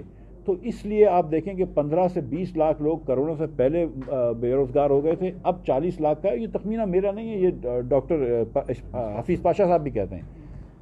60 سے 80 لاکھ لوگوں کو آپ نے خط غربت کے نیچے کر دیا, ایبجیکٹ پاورٹی کے نیچے, جن کی آمدن $2 پر ڈے سے کم ہے. یہ 60-80 لاکھ لوگ تو چھوڑ دیں آپ. اس کے علاوہ آپ نے کروڑ لوگوں کو فوڈ انسیکیور کر دیا ہے. جس آدمی کو یہ نہیں پتا کہ کل کے دن میں کہاں سے کھانا لاؤں گا, میرے بچوں کو کہاں سے کھلاؤں گا, یا اس کو یہ نہیں پتا کہ اگر میں راشن کا بل بھروں گا تو بچے کی فیس کیسے بھروں گا, اور اگر بچے کی فیس بھر دوں گا تو وہ ادویات جو کہ مسلم لیگ نون کے حکومت میں انفلیشن کے کم ریٹ پہ بڑھتی تھی وہ اب ڈبل ہو گئی ہیں, وہ ادویات کہاں سے لوں گا. مطلب اس کشمکش میں آپ نے پاکستانی کو ڈال دیا ہے. تو یہ روز جو سروے آتے ہیں پنجاب کے اندر اور پورے پاکستان میں کہ یہ مسلم لیگ نون کے لوگ یاد کرتے ہیں, نواز شریف کو لوگ یاد کرتے ہیں, شہباز شریف کو لوگ یاد کرتے ہیں اور معافیاں مانگتے ہیں جن لوگوں نے ووٹ دیا ہے. میں اس کی بات نہیں کر رہا ہوں RTS کی وغیرہ کی, لیکن جن لوگوں نے ووٹ دیا ہے وہ بھی پریشان ہیں. تو یہ اس لیے پریشان ہے کہ یہ ان کی ایپک مس مینجمنٹ ہے. آخری بات میں آپ کو کہوں گا کہ پاکستان کی تاریخ میں صرف 2 سال ایسے نکلے ہیں جس پہ 9% سے زیادہ بجٹ ڈیفیسٹ ہوا ہے. صرف 2 سال ایسے نکلے, یہ دونوں سال PTI کے اندر ہوئے ہیں.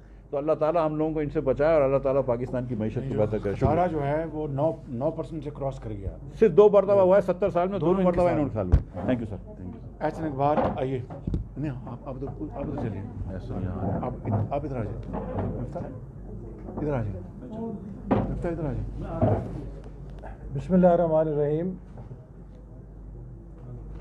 شکریہ شہباز صاحب. جیسا کہ آپ کو معلوم ہے کہ آج ہم نے جو رپورٹ جاری کی ہے اس کا جو ٹائٹل ہے وہ ہے ڈسٹرکشن آف نیشنل پاور. آج کے دور میں کسی بھی ملک کو ترقی کرنے کے لیے ایک بڑی ہمہ جہتی صلاحیت کی ضرورت ہوتی ہے, اور ہم نے یہ DG ISPR سے سنا ہے, ہمارے جو سپہ سالار ہیں وہ بھی کئی دفعہ کہہ چکے ہیں کہ پاکستان 4th جنریشن وارفیئر کا مقابلہ کر رہا ہے. تو 4th جنریشن وارفیئر میں دشمن ٹینک کا گولہ نہیں چلاتا, وہ توپ نہیں چلاتا. دشمن اپنے ٹارگٹ کو اندر سے کھوکھلا کرتا ہے, اور وہ اندر سے کھوکھلا ہوتا ہے اس کی ترقی کو سیبوتاژ کر کے, اس کی معیشت کو تباہ کر کے, اس کی سوسائٹی کو کمزور کر کے, اس کی خارجہ پالیسی کو نشانہ بنا کے, تو وہ انٹرنلی امپلوڈ کر جاتا ہے. اس حکومت نے 2 سالوں میں قومی صلاحیت اور قومی طاقت کے ہر پلر کو کمزور کر دیا ہے, جس کے نتیجے میں ہماری جو قومی طاقت ہے, مجموعی قومی طاقت بری طرح مفلوج ہو چکی ہے. اس کا اثر آپ کو ہر شعبے کے اندر نظر آ رہا ہے. میں آپ کے سامنے جو ڈیولپمنٹ سیکٹر میں اس حکومت کی 2 سالہ کارکردگی ہے اس پہ مختصر سے بات کروں گا, اور CPEC کے حوالے سے بتاؤں گا کہ یہ کہاں انہوں نے پہنچا دیا ہے. پاکستان مسلم لیگ نون نے 5 سالوں میں 11واں 5 سالہ منصوبے کے تحت 3,200 روپے کا ڈیولپمنٹ پورٹ فولیو خرچ کیا. یہ پاکستان کی 72 سالہ تاریخ میں ریکارڈ ہے کہ کسی حکومت کے 5 سالہ ٹینیور میں اتنا ترقیاتی بجٹ خرچ کیا گیا ہو، اور اس کی پشت کے اوپر ہماری حکومت کی ٹیکس کلیکشن کو دگنا کرنے کی کامیابی تھی. چونکہ جب ہم نے ٹیکسز کو 2000 ارب سے 4000 ارب کیا، اس کے نتیجے میں 300 ارب سے ڈیولپمنٹ بجٹ کو ہم 1000 ارب کے اوپر لے گئے. یہ پاکستان کی تاریخ میں پہلی دفعہ تھا کہ ڈیولپمنٹ بجٹ 1 کھرب روپے پہ گیا. نہ صرف میکسیمم ڈیولپمنٹ بجٹ گیا، بلکہ ہم نے پاکستان کی تاریخ میں پہلی دفعہ ڈیفنس بجٹ بھی ہائیسٹ کیا جو 1 کھرب کے اوپر تھا. جب آپ کی معیشت ترقی کر رہی ہوتی ہے، پھر آپ کے سامنے یہ نہیں ہے کہ آپ نے ترقی سے پیسہ نکال کے ڈیفنس میں لگانا ہے یا ڈیفنس سے پیسہ نکال کے ترقی میں لگانا ہے. آپ دونوں کو پیسہ دے سکتے ہیں، اور یہی مسلم لیگ نون کی حکومت کی کامیابی تھی کہ ہم نے ڈیولپمنٹ کو بھی میکسیمم فنڈ کیا اور ڈیفنس کو بھی میکسیمم اس کو فنڈنگ دی. آج اس حکومت نے ہمارے 1000 ارب کے ڈیولپمنٹ بجٹ کو گھٹا کے کتابوں میں 650 ارب کہا ہے، لیکن حقیقت میں تقریباً نصف 500 ارب پہ وہ آ چکا ہے.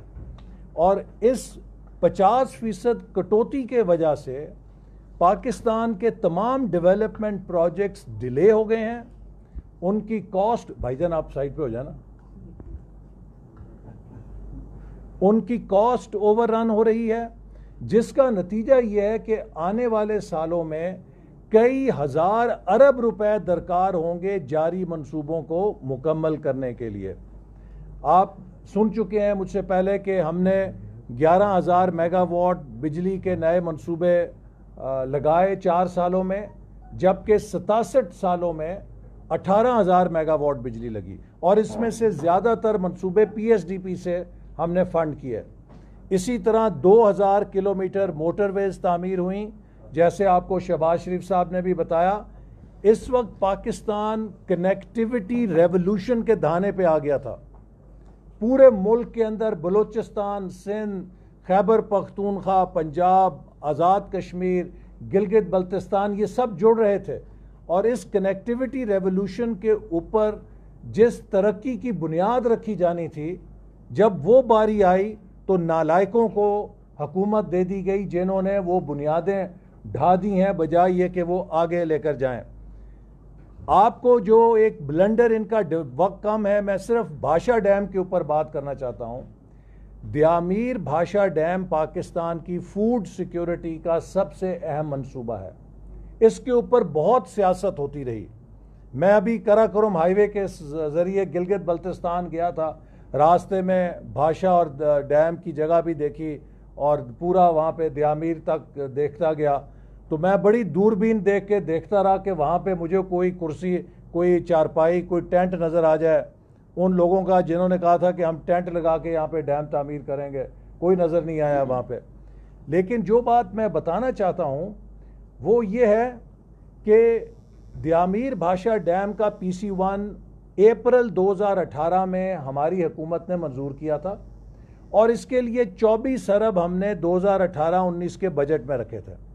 اور ہمارا یہ ٹارگٹ تھا کہ اس کو 2018-19 کے اندر شروع کیا جانا چاہیے. 24 ارب روپے بجٹ میں رکھے گئے تھے. اس حکومت نے 1 روپیہ اس میں سے خرچ نہیں کیا، جبکہ اس سے پہلے ہم 124 ارب روپے سے اس کی زمین کی خریداری مکمل کر چکے تھے. بھاشا ڈیم ہمارے آنے تک بھاشا ڈیم کی زمین تک نہیں خریدی گئی تھی. ہم نے 124 ارب روپے، ہم نے نہ کسی کے آگے کشکول پھیلایا، نہ کسی سے چندے کی اپیل کی.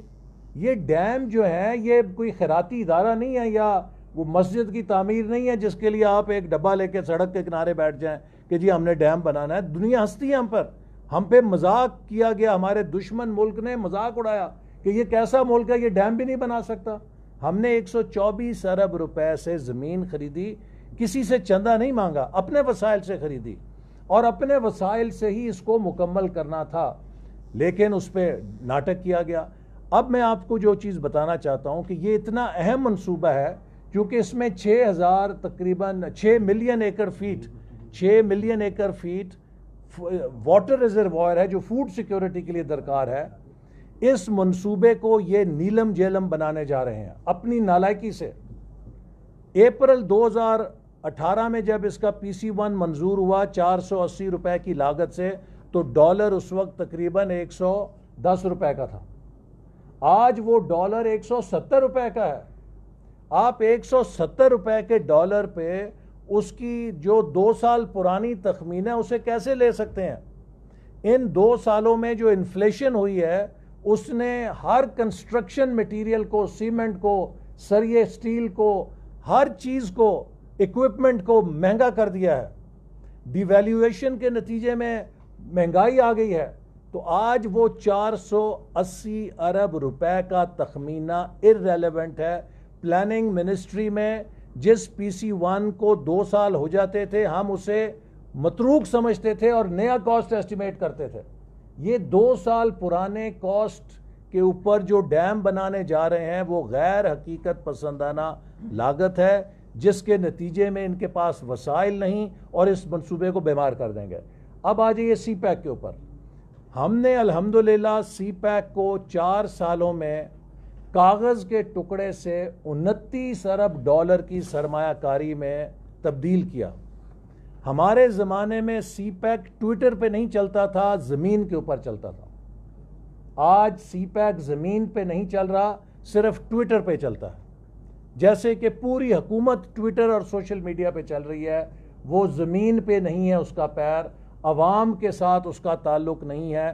یہ سوشل میڈیا کا ٹرینڈ بنا کے سمجھتے ہیں کہ ہم نے حکومت کا حق ادا کر دیا ہے. حکومتیں سوشل میڈیا کے ٹرینڈ بنانے سے نہیں چلتی, عوام کو ریلیف دینے سے بنتی ہیں.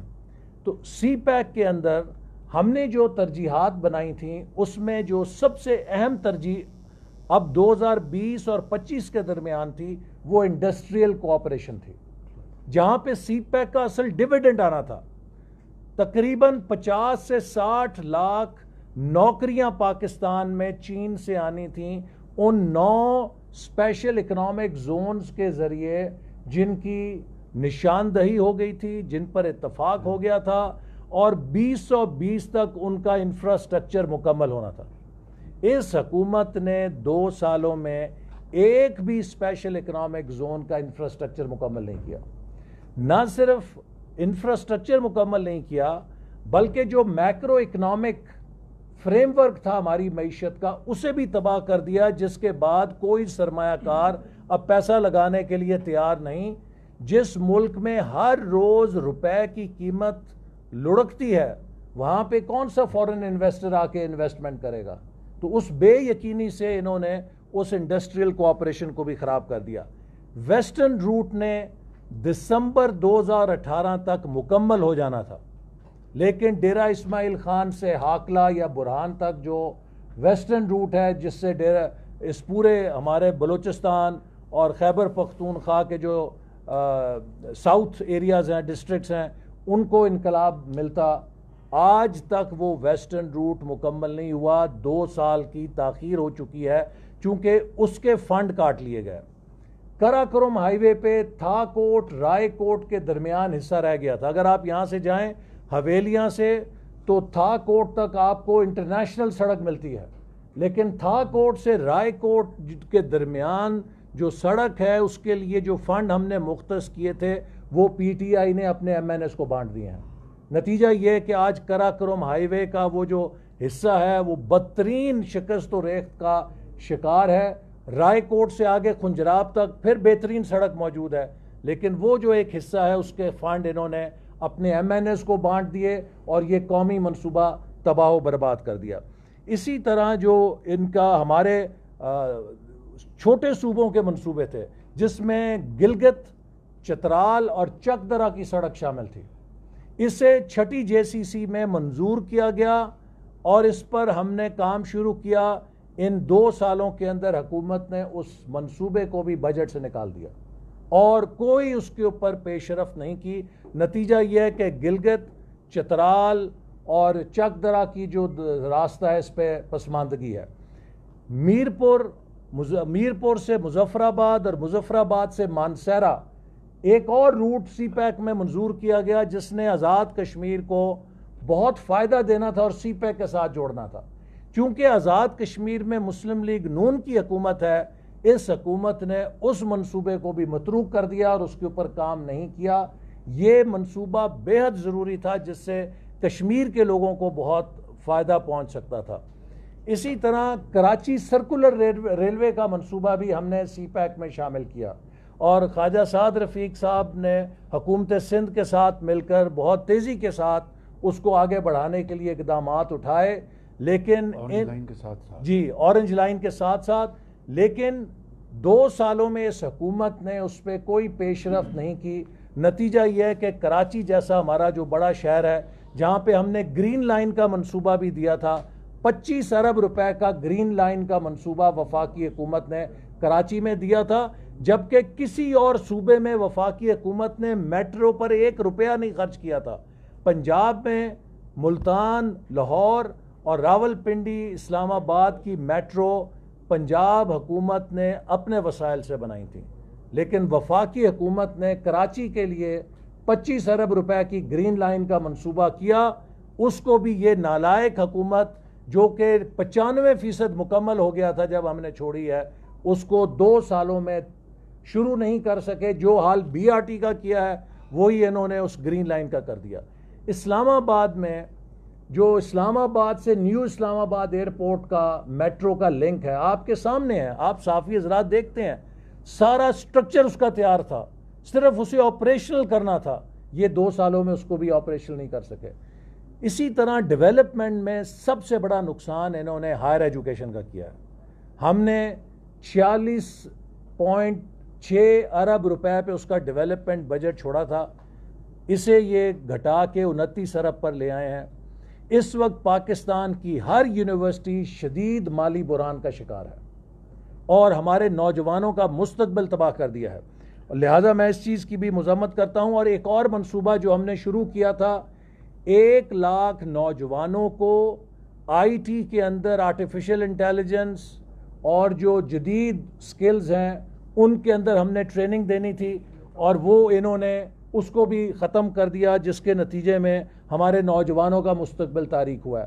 ہم نے 400 ووکیشنل ٹریننگ انسٹیٹیوٹس، 250 اسٹیڈیمز کے لیے فنڈنگ چھوڑی تھی، وہ منصوبے بھی انہوں نے ختم کر دیا. اور پہلے بولی ہوئی وہ کمپنی جیتی جو دیامیر بھاشا ڈیم بنا رہی ہے، لیکن کشمیر کی وزارت نے 1.5 سال سے اس کی اپروول روکی ہوئی ہے تاکہ گلگت بلتستان اندھیرے میں رہے. گلگت بلتستان نے 4 اضلاع بنائے 1.5 سال پہلے، نوٹیفیکیشن کے لیے کشمیر منسٹری میں بھیجا اپروول، 1.5 سال سے اس کو دبا کے بیٹھے ہیں، منظوری نہیں دے رہے اور وہاں پر لوگوں میں فرسٹریشن ہو رہی ہے. میڈیکل کالج ہم نے دیا گلگت بلتستان کو، اس کے فنڈ ختم کر دیے گئے ہیں. اسی طرح جو سڑکیں جگلوٹ سکردو سڑک بہت اہم سڑک ہے، وہ ہم شروع کر کے گئے، اس کے فنڈ روک دیے گئے اور وہ بھی تاخیر کا نشانہ بن گئی ہے. گلگت نلتر کی روڈ بہت اہم ہے جو صحت کے لیے بڑی اہم ہے، وہ ہم نے شروع کی، وہ بھی اب کھنڈر بن گئی ہے، اس کو مکمل نہیں کر رہے. اسی طرح لاتعداد منصوبے ہیں جن کو انہوں نے ختم کر دیا ہے. تو میں سمجھتا ہوں کہ یہ اینٹی ڈیولپمنٹ حکومت ہے، یہ اینٹی سی پیک حکومت ہے جس نے سی پیک کو سیبوتاج کیا اور ڈیولپمنٹ کو تباہ کر کے انہوں نے ملک کی گروتھ کو ختم کر دیا. آئیے آپ ادھر آئیے.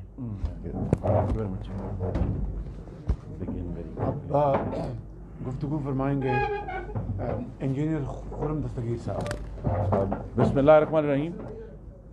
شکریہ جناب صدر. موجودہ حکومت فاشزم اور کرپشن اور نالائکی کا ایک ایسا زہریلا مرکب ہے جس نے پاکستان کی حاکمیت کی چولیں ہلا دی ہیں. اور جو فاشزم کا معاملہ ہے، ہمیں یاد رکھنا چاہیے کہ یہ وہ عمرانی جتھا ہے جو پارلیمنٹ کے جنگلے بسمار کر چکا ہے، جو پاکستان ٹیلی ویژن پر ڈنڈوں سے قبضہ کر چکا ہے، جو اسلام آباد کی سڑکوں پر اسلام آباد پولیس کے افسروں اور اہلکاروں کو زد و کوب کر چکا ہے. یہ وہ لوگ ہیں جو اس اسلام آباد کے اوپر اکتوبر 2016 میں حملہ آور ہوئے تھے باقاعدہ مسلح ہو کر. تو یہ وہ لوگ ہیں، اور اب جو پہلے ہماری حکومت پر حملہ آور تھے، آج وہ آئین پاکستان پر حملہ آور ہیں، جس کی سب سے بڑی مثال آپ سب حضرات یہاں موجود ہیں، خواتین و حضرات، کہ اس کی جو پہلی کیجولٹی تھی وہ میڈیا بنا، کہ میڈیا میں ہم نے یہ دیکھا کہ جو انڈیپینڈنٹ جرنلسٹ تھے ان کو نکالا گیا ان کے جاب سے، جو واجبات روک کر ٹی وی چینلز کو اپنے دباؤ میں لایا گیا، اپوزیشن کے لیڈرز کے ساتھ چلتے ہوئے انٹرویو ہم نے بند ہوتے ہوئے دیکھے ہیں، آف ایئر وہ کھینچے گئے، چینلز کو کئی دن بند ہونے پر اس حکومت نے مجبور کیا، جو انڈیپینڈنٹ اینکرز تھے ان کے شو بند کروائے، بعض کے آن ہوتے ہیں پھر بند ہو جاتے ہیں، اور ہم نے یہ دیکھا ہے کہ اپوزیشن لیڈر کی ریلیز، مریم نواز نے پچھلے سال جو ریلیز دکھائیں ان کا کمپلیٹ بلیک آؤٹ کیا۔ تو پہلی جسے کہتے ہیں کہ پہلی جو کیجولٹی تھی، جو پہلا زخمی ہوا اس فاشزم کا شکار، وہ پاکستان میں اظہار رائے کی آزادی تھی۔ دوسرا شکار ہم نے دیکھا کہ اسی طرح جس طرح آزاد میڈیا کو ہٹ کیا، جو آزاد جج تھے ان کو ہٹ کیا، ان کے اوپر ریفرنسز فائل ہوئے، اور آج تک وہ دباؤ جاری ہے اس کے اوپر۔ تیسری بات جو پارلیمان کا ہم نے اس دفعہ حال بنتے ہوئے دیکھا ہے، محترم خواتین حضرات، میں نے اپنی پارلیمانی زندگی میں اس حکومت سے پہلے وفاقی وزراء کو ایوان کے اندر بلوا کرتے ہوئے نہیں دیکھا، گالیاں نکالتے ہوئے نہیں دیکھا، نعرے لگاتے ہوئے نہیں دیکھا، اور اس سارے کا مقصد یہی فاشزم کا طریقہ کار ہے کہ یہ پھر جو آئینی ادارے ہیں ان کی توقیر کو تباہ کرتے ہیں، ان کو بے توقیر کرتے ہیں۔ اور ایک جو بہت بڑا حصہ ہم نے دیکھا ہے اس حکومت کا، وہ یہ ہے کہ غیر منتخب مشیروں کے ذریعے حکومت چلا رہے ہیں، اور صوبوں کے حقوق پر حملہ آور ہیں۔ مستقل 18ویں ترمیم آئین کا کوئی علیحدہ پارٹ نہیں جسے آپ پکڑ کے نکال سکتے ہیں، وہ اب آئین پاکستان ہے، اور اس کے بارے میں آپ مستقل افواہ سازی کرتے ہیں۔ اور پھر جو اس کا مین حصہ تھا کہ نیشنل فائنانس کمیشن کا جو انہوں نے اعلان کیا مئی میں، جو کہ پوری کوشش تھی کہ کسی بھی طرح اس کو مینیپولیٹ کر کے، ساز باز کر کے صوبوں کے وسائل جو ہیں وہ ان سے واپس کھینچے جائیں۔ مسلم لیگ نون نے، صدر پارٹی یہاں موجود ہیں، اس نوٹیفیکیشن کو چیلنج کیا، اللہ کے کرم سے ہمیں کامیابی ہوئی، اور حکومت کو ہم نے مجبور کیا کہ وہ نیشنل فائنانس کمیشن کا نیا نوٹیفیکیشن جو ہے وہ جولائی میں ان کو کرنا پڑا، جو کہ کچھ بہتر ہے پہلے سے، لیکن ابھی بھی اس میں بہت ایشوز ہیں۔ اور جو اس میں فاشزم کی سب سے بڑی مثال ہم نے دیکھی ہے، جس میں سے 3 حضرات میرے دائیں پر بیٹھے ہیں، جو کہ احتساب بطور انتقام، احتساب بطور ذاتی بغض، احتساب بطور ذاتی اناد، یہ ہم نے دیکھا ہے۔ اور یہ بات جو ہے، بجائے یہ کہ ہم کہیں، شہباز شریف صاحب کی جب بیل ہوئی، لاہور ہائی کورٹ نے لکھا کہ ثبوت کے اور شواہد کا ایک ٹکڑا بھی اس عدالت کے سامنے پیش نہیں کیا گیا۔ احسن اقبال صاحب کی بیل ہوئی، وہی الفاظ ریپیٹ ہوئے کہ ثبوت کوئی شواہد ریپیٹ نہیں ہوئے۔ شاہد خاقان عباسی صاحب یہاں بیٹھے تھے، ایک ثبوت کا ٹکڑا ان کے خلاف پیش نہیں ہوا۔ اور سعد رفیق صاحب کے کیس میں، جو ان کے بھائی سلمان رفیق بھی ہمارے ساتھی ہیں اور کالیگ ہیں، سپریم کورٹ نے ایک 87 صفحے کی تاریخی ججمنٹ دی ہے، جس میں بار بار ایک ہی لفظ لکھا گیا ہے کہ نیب ان حضرات کے اور دوسرے لوگ جو نیب کا شکار ہوئے ہیں، ان کے بنیادی آئینی حقوق کچلنے کے لیے استعمال کیا گیا۔ اور پھر یہ بات ہیومن رائٹس واچ نے بھی کی ہے، یہاں تک کہ ہماری جو اپنی ایک آئینی ادارہ ہے، کاؤنسل آف اسلامک آئیڈیالوجی، انہوں نے کہا ہے کہ نیب کا یہ اصول کہ جس پر الزام لگے وہ اپنے آپ کی گواہی ثابت کرے اور اپنی بے گناہی ثابت کرے، یہ بھی غیر آئینی ہے۔ اور یورپین یونین نے کہا کہ اس کو جو ہے وہ ون سائڈ استعمال کیا جا رہا ہے۔ تو اب آپ دیکھ لیے کہ لاہور ہائی کورٹ، اسلام آباد high court, supreme court of Pakistan, human rights watch, European union, council of Islamic ideology صرف ایک بات کر رہے ہیں کہ نیب یک طرفہ انتقام کے لیے استعمال ہو رہا ہے۔ ابھی تک کسی بھی مسلم لیگ نون کے جو عمائدین ہیں جن کے اوپر کیسز ہوئے ہیں، جن کو 8 مہینے 10 مہینے